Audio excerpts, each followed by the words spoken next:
or probably don't know, I too didn't know, October 14th is the International E-Waste Day. On the eve of it, we are talking to Mr. Pascal Leroy from the V Forum, which has been studying the wider problem of e-waste. And what struck me, Mr. Leroy, is this press note that I received, which outlined the scale of the subject. 57 million tons of e-waste generated in just this year, larger than the weight of the largest man-made uh, structure in the world, that is the Great Wall of China. Your figures are outstanding. Give us some more. I mean, shocking, not outstanding is not the right word, shocking. So tell us some more, please. So e-waste stands for electronic waste, and electronic waste is one of the fastest growing waste streams in the world. And we all know what we're talking about. So we are talking about laptops, computers, other equipment, then small household appliances, refrigerators, washing machines, a whole range of products that have a plug or contain a battery. And globally, 55 million tons of e-waste arise every year. 55 million tons every year. And this grows and grows and grows. And there is no tipping point in sight. So that by the year 2030, the United Nations expect that there will be 74 million tons of e-waste arising globally. So, and that's equivalent. You mentioned the Great Chinese Wall, but 74 million tons is equivalent to 7,400 Eiffel Towers. That's also a lot. And so it's an issue of great concern because if you look at it globally, only 17% of that waste is officially reported as, or officially documented as, collected and recycled and responsibly recycled. In Europe, the situation is better, but globally the situation is really quite dire. And so as the volume doesn't stop growing, it's an issue that we should all be made aware of, and we should really do something about it.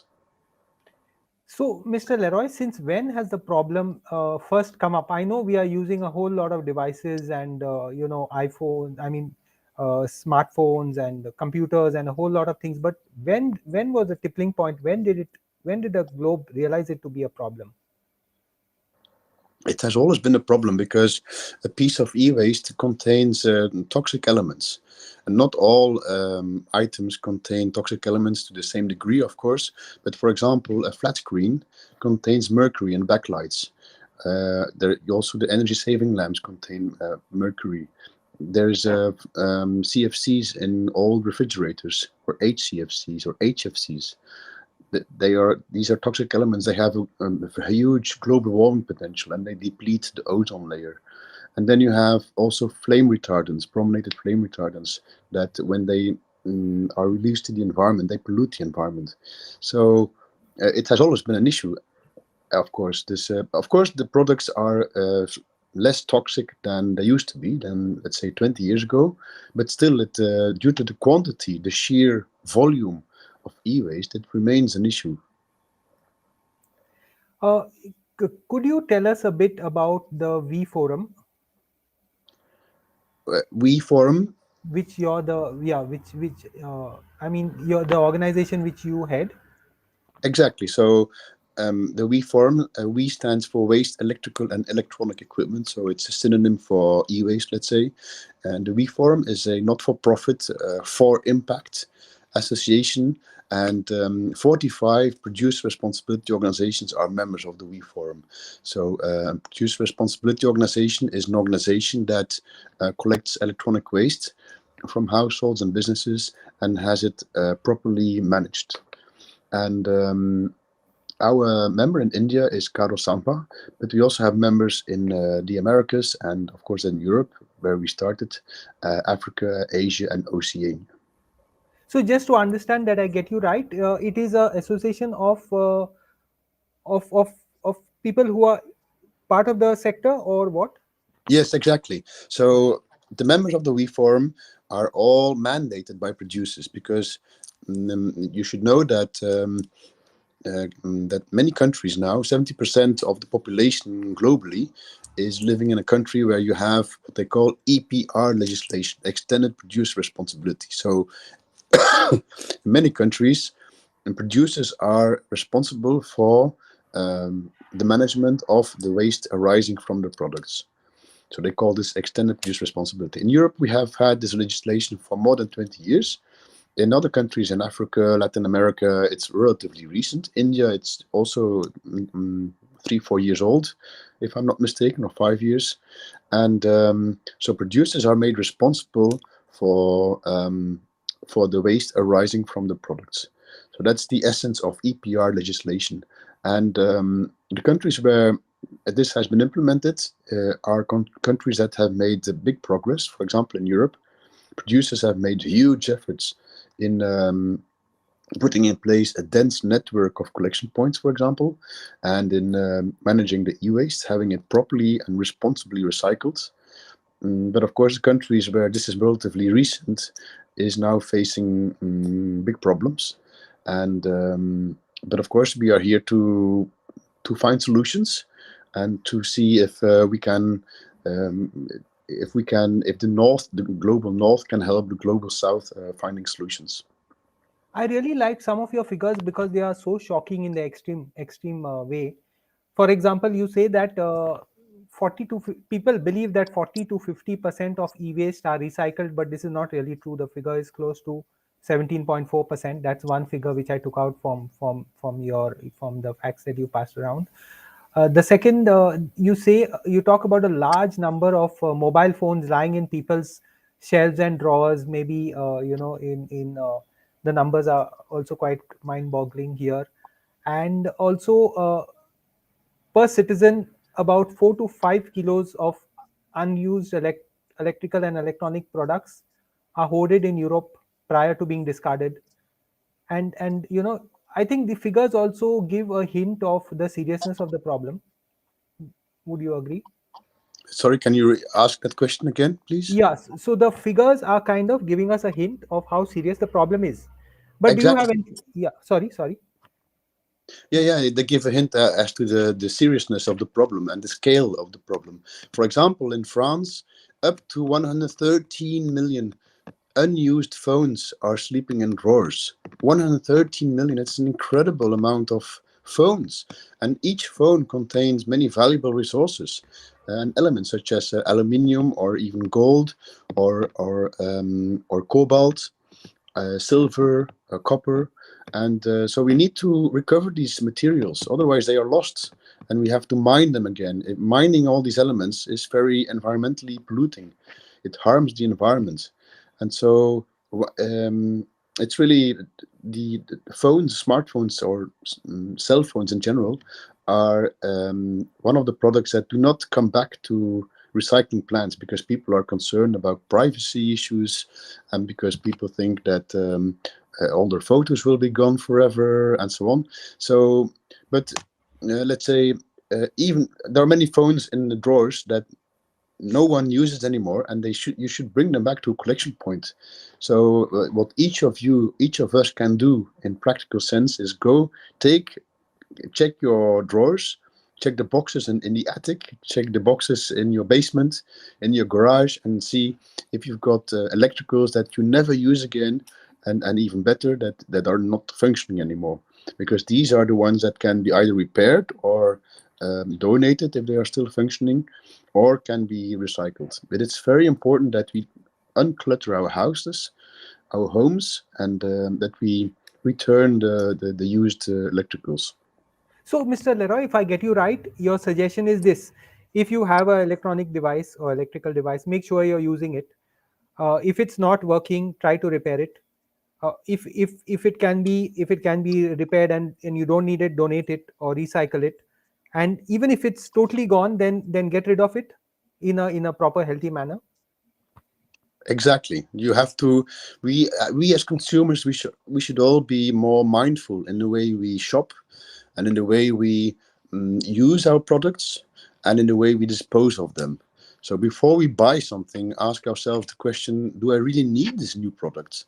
And if we once we have them, make sure that we properly use it and don't abuse it, and then also dispose it, meaning bring it to a responsible recycling plant. Any figures or facts from India relevant to India in particular? I don't have them right here in front of me, but I know that it's a very vivid sector in India, of course. And there's also a lot of repair going on, and that's absolutely commendable. Our Indian member Karo Samba, actually, he won 1 week ago. The founder won an award for social entrepreneurship. So there's a huge scope for improving the livelihood of people in India and people involved in the repair industry. So if it comes to the garage level maintenance, is that acceptable, or would you suggest that as far as possible, repairs should be carried out in structured factories, or what? What is your approach? Well, in principle, so I think that repair should be undertaken by people who are qualified to repair appliances. And of course, not all appliances are equally, let's say, repairable.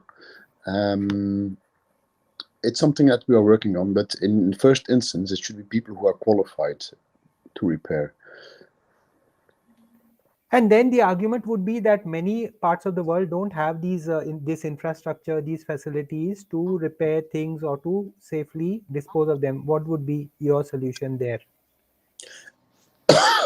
If there's no facility in a country to treat or to recycle the appliances, for example, phones or laptops, then the procedures to ship them to places where they do recycle them, for example, in Belgium, there's a facility not far away from where I live here, in Hoboken, close to Antwerp, where they recycle these electronics. And so the procedures to ship these products from a country, usually in the global south, to that place in Antwerp, should be easy and should be fully transparent. It should be legal and should be digital. I just came out from a webinar where they explained that actually the whole shipments of waste is very intransparent, and it's all based on paperwork, and it's not digitized, so that there's a lot of illegal shipments going on, and it's very difficult to tackle it. Also because the countries in the global south are not equipped to deal with all the illegal operations, and they don't have the resources to implement the Basel Convention rules, because that's the convention we are talking about. So if there are no state-of-the-art recycling facilities in place, it should be possible and viable to ship these products to the global north, let's say, where we do have these facilities. And of course, also, we should prevent global north from shipping waste electronics to the global south, where there are no facilities, particularly, because that's, of course, scandalous that this is taking place. I don't know to what extent I don't know if India, to what extent India is also a country of destination, but it's absolutely scandalous that this is going on also within countries like Nigeria or Ghana or Ivory Coast. So shipments go to these countries, and everyone knows that there are no facilities to treat the waste responsibly. Any last comments or suggestions that we as consumers could keep in mind on the eve of this global day, International E-Waste Day? Yes, I have told many people already. Also, I've been talking to an Indian audience for a couple of times, and I think it's very important for a country like India, where you start implementing extended producer responsibility principles, that you have everyone around the table.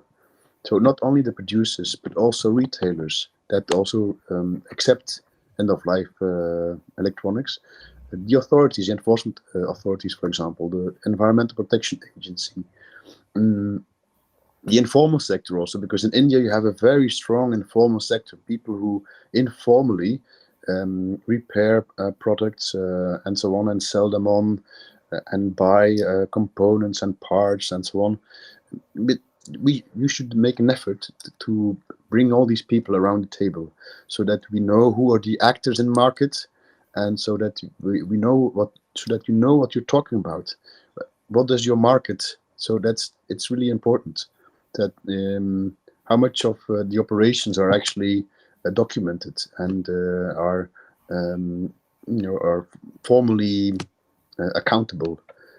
And if you don't do that, your policies will not be good enough either. So Lord Kelvin said that if you don't measure, you're not able to mitigate. And it's the same principle. You need to know your market in order for your policies to be much more effective. Just one last figure before you go. One last figure that gives us something to think about, maybe from your study about e-waste. Could you share it with us? Something that is so striking. Like, we started off by comparing the annual e-waste generated in the world to the weight of the Great Wall of China. So if you could give us one more figure that makes us think that this supposedly small problem which is in our pocket all the time is not so small really. So maybe I already mentioned it, that by the year 2030, the problem, the volume, will be almost 7,400 Eiffel Towers. That's the quantity of e-waste that will arise every year globally. thank you so much for your time, Mr. Leroy. Really appreciate that, and keep up the work. We will also follow it from here. Thanks so much. Thank you. Thank you very much.